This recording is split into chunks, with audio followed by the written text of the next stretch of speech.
ଭାଇ ଓଡ଼ିଶାରେ ତ ଇଲେକ୍ସନ ସରିଯାଇଛି, ଆପଣମାନେ ସମସ୍ତେ ଜାଣିଥିବେ। ଓଡ଼ିଶାରେ ଏଇନା ବିରୋଧୀ ଦଳ, ନୂଆ ବିରୋଧୀ ଦଳ ଗୋଟେ ହେଇଛି। 24 ବର୍ଷ ନିଜକୁ ସିଂହ ଭାବୁଥିବା ଦଳ ବର୍ତ୍ତମାନ ଓଡ଼ିଶାରେ ବିରୋଧୀ ଦଳ ଭାବରେ ବସିଛି, ଯେଉଁଟାକି ସେମାନେ ହଜମ କରିପାରୁନାହାନ୍ତି। ତାଙ୍କ ଚେଲା ଚାମୁଣ୍ଡା ସବୁ ମାନେ ପ୍ରତ୍ୟେକଟି କଥାରେ, ଶାସକ ଦଳର ପ୍ରତ୍ୟେକଟି କଥାରେ ବିରୋଧ କରିବା ତାଙ୍କର ବର୍ତ୍ତମାନ ଏଇନା ଜୀବନଶୈଳୀ ବନେଇ ନେଇଛନ୍ତି।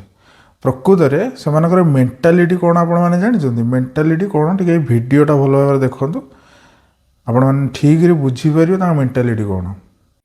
ଟୋଟାଲ କାମ ନ ହେବ ବରଂ ଆମେ ମଧ୍ୟ ମାନସିକ ସ୍ତରରେ ପ୍ରସ୍ତୁତ ଅଛୁ। ଟୋଟାଲ କାମ ନ ହେବ ବରଂ ସବୁଠି ଗଣ୍ଡଗୋଳ କରିବା। ଦେଖିସାରିଲେ ଭିଡ଼ିଓ।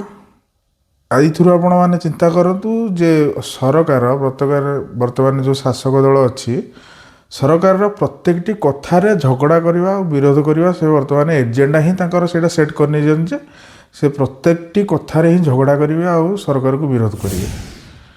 ତେଣୁକରି ସରକାର କ'ଣ ଭଲ କରୁଛି ମନ୍ଦ କରୁଛି ଯଦି ଆପଣମାନେ ଠିକରେ ନ ବୁଝିପାରିବେ, ଯଦି ବିରୋଧୀମାନଙ୍କର କଥାରେ ରହିଲେ, ତାହେଲେ ହୁଏତ ଆପଣ ଗୋଟେ ଭଲ ସରକାର ହରାଇ ବସିବେ।